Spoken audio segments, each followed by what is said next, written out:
Good morning students, कैसे हैं आप। इधर कुछ दिनों से आपको लगातार वीडियोस नहीं मिल रहे थे, कुछ असुविधा थी, इस वजह से आपको लगातार जो वीडियो क्लासेस थे वो नहीं मिल पा रहा था। लेकिन अब ऐसा नहीं है, अब आपको लगातार रोज कंटेंट्स मिलेंगे। तो आइए शुरू करते हैं। 11th में परमाणु भार क्या है, परमाणु भार। उससे पहले हम डाल्टन की थ्योरी पे थोड़ा जाएंगे। डाल्टन की थ्योरी में हमने बताया था आपको कि परमाणु जो होता है वो सूक्ष्म गोलाकार विद्युत उदासीन न्यूट्रल पार्टिकल होता है।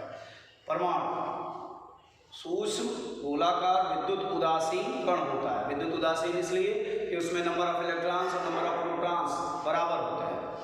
तो परमाणु के बारे में आप जानते हैं कि बहुत सूक्ष्म होता है, बहुत छोटा होता है।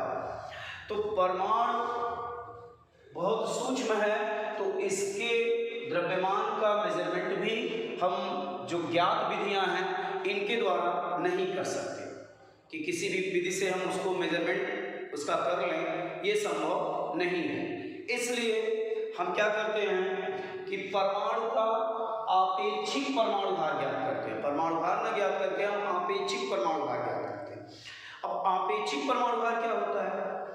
आपेक्षिक परमाणु भार किसी तत्व का आपेक्षिक परमाणु भार उस तत्व के वास्तविक परमाणु भार तथा किसी मानक पदार्थ के वास्तविक परमाणु भार का अनुपात होता है।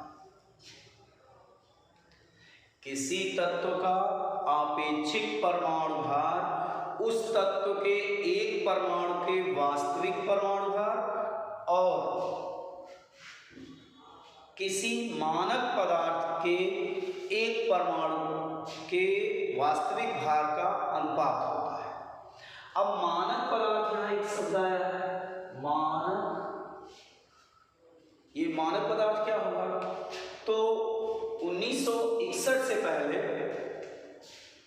1961 से पहले जो मानक पदार्थ है वो आपका हाइड्रोजन हुआ करता था।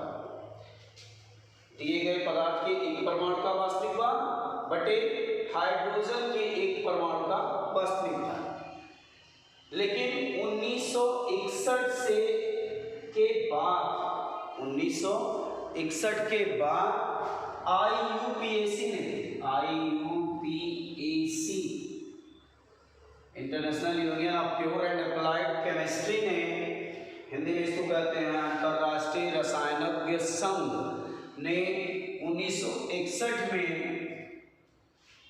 मानक पदार्थ से हाइड्रोजन को हटाकर इसके जगह पे कार्बन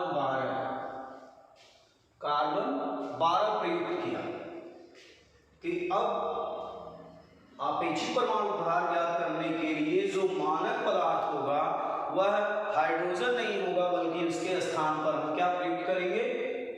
कार्बन 12 प्रयुक्त करेंगे। तो कार्बन 12 प्रयुक्त करने के बाद उन्होंने एक नया पैमाना दिया और इस नए पैमाने को AMU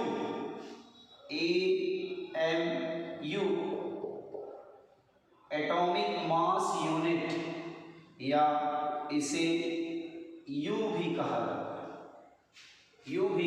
कहा जाता है। तो एक AMU क्या होता है?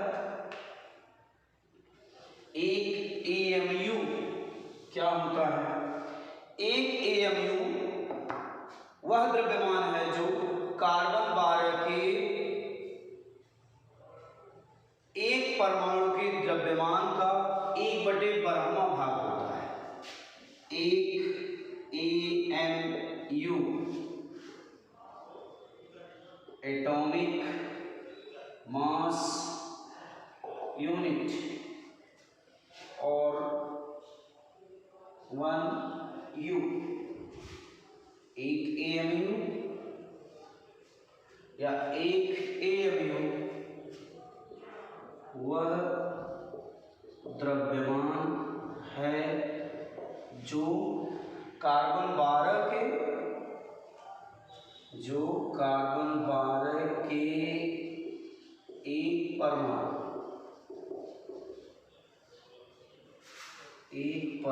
के द्रव्यमान के 1/12 में, जो कार्बन 12 के एक परमाणु के 1/12 में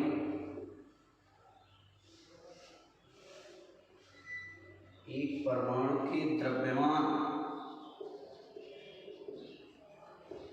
के 1/12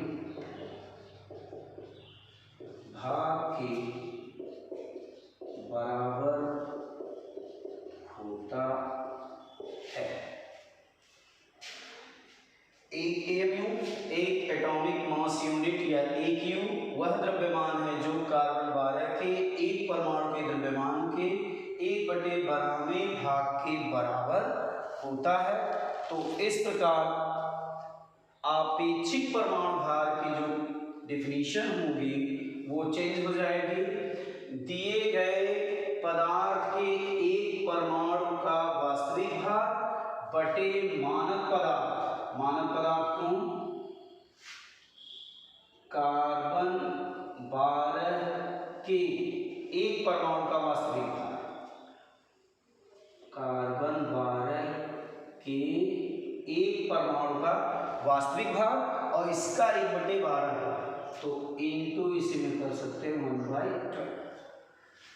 तो इस प्रकार आपेक्षिक परमाणु भार की जो डिफिनीशन मिली आपको ये कि आपेक्षिक परमाणु भार बराबर दिए गए पदार्थ के एक परमाणु का वास्तविक भार बटे 1/12 इंटू कार्बन 12 के एक परमाणु का वास्तविक भार। तो इस प्रकार आप जो भी परमाणु आएगा उसकी गणना आप परमाणु भार की गणना AMU में कर सकते हैं। अब औसत आपेक्षिक परमाणु भार, औसत आपेक्षिक परमाणु भार क्या होता है? औसत आपेक्षिक परमाणु भार बताने से पहले औसत आपेक्षिक परमाणु भार ये क्या होता है? आपेक्षिक परमाणु भार तो आप जान गए, किसी दिए गए पदार्थ के एक परमाणु का वास्तविक भार बटे 1/12 इंटू कार्बन 12 के एक परमाणु का वास्तविक भार। औसत आपेक्षिक परमाणु भार क्या होता है? औसत आपेक्षिक परमाणु भार पर चर्चा करने से पहले हम एक शब्द पर थोड़ा रुकेंगे। समस्थानिक, ये हमने आपको जब डाल्टन थ्योरी पढ़ाई थी और मॉडर्न एटॉमिक थ्योरी पढ़ाई थी उसमें आया था वर्ड समस्थानिक। आइसोटोप्स क्या होते हैं?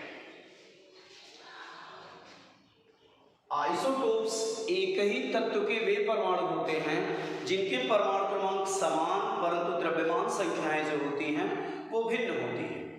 जैसे आप हाइड्रोजन के ले लीजिए 1H1 1H2 1H3, 1H1 1H2 1H3, इसको प्रोटियम, इसको ड्यूटेरियम, इसको ट्राइटियम, ये 3 हाइड्रोजन के समस्थानिक होते हैं। इसी तरह आपके क्लोरीन के हैं 17Cl35 17Cl37, ये क्लोरीन के आपके 2 समस्थानिक हैं।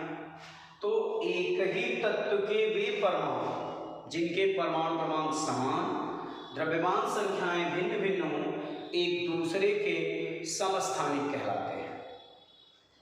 तो समस्थानिकों में एटॉमिक नंबर सेम होता है, एटॉमिक वेट डिफर होता है। तो औसत आपेक्षिक परमाणु भार कैसे निकालेंगे किसी दिए गए पदार्थ का? तो किसी दिए गए पदार्थ के औसत आपेक्षिक परमाणु भार से तात्पर्य है उस तत्व के सभी समस्थानिकों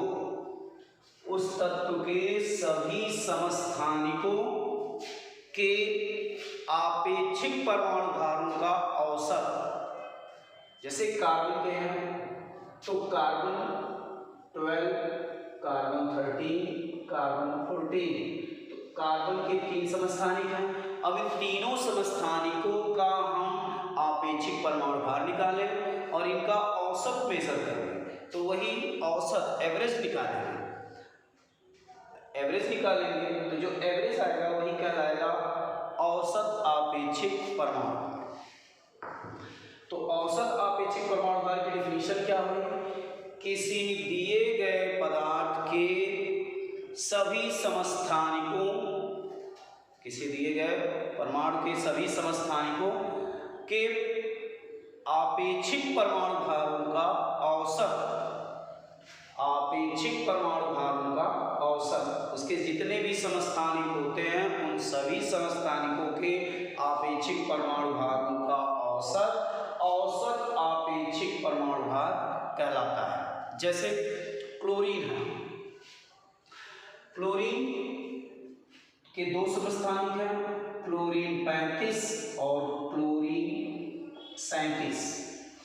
इसके 2 समस्थानिक ये पाए जाते हैं और ये प्रकृति में आपके जो मिलते हैं 3:1 में पाए जाते हैं। कोई नमूना अगर आप क्लोरीन का लेते हैं तो उसमें क्लोरीन 35 3 भाग होगा और क्लोरीन 37 की संभावना 1 भाग की है। तो ये 3:1 के रेशियो में मिलते हैं। तो अगर आपसे कहा जाए कि क्लोरीन का औसत आपेक्षिक परमाणु भार बताइए, क्लोरीन का औसत आपेक्षिक परमाणु भार, तो ये हो जाएगा 3 × 35, क्योंकि इसके 3 अणु मिलते हैं किसी नमूने में और इसके प्लस 37 × 1 अपॉन टोटल एटम कितने हैं 3 + 1, ये आपका हो जाएगा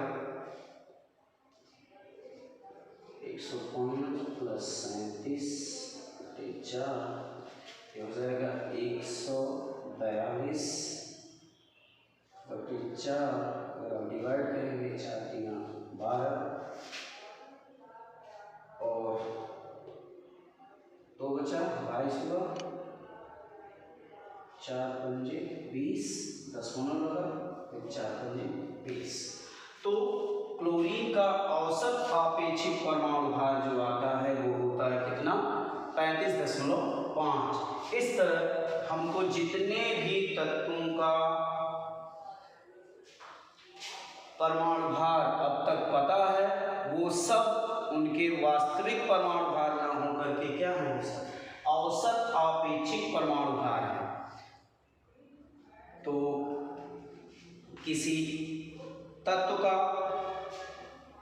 AMU या U में व्यक्त औसत आपेक्षिक परमाणु भार ही उस तत्व का परमाणु भार या द्रव्यमान संख्या कहलाता है।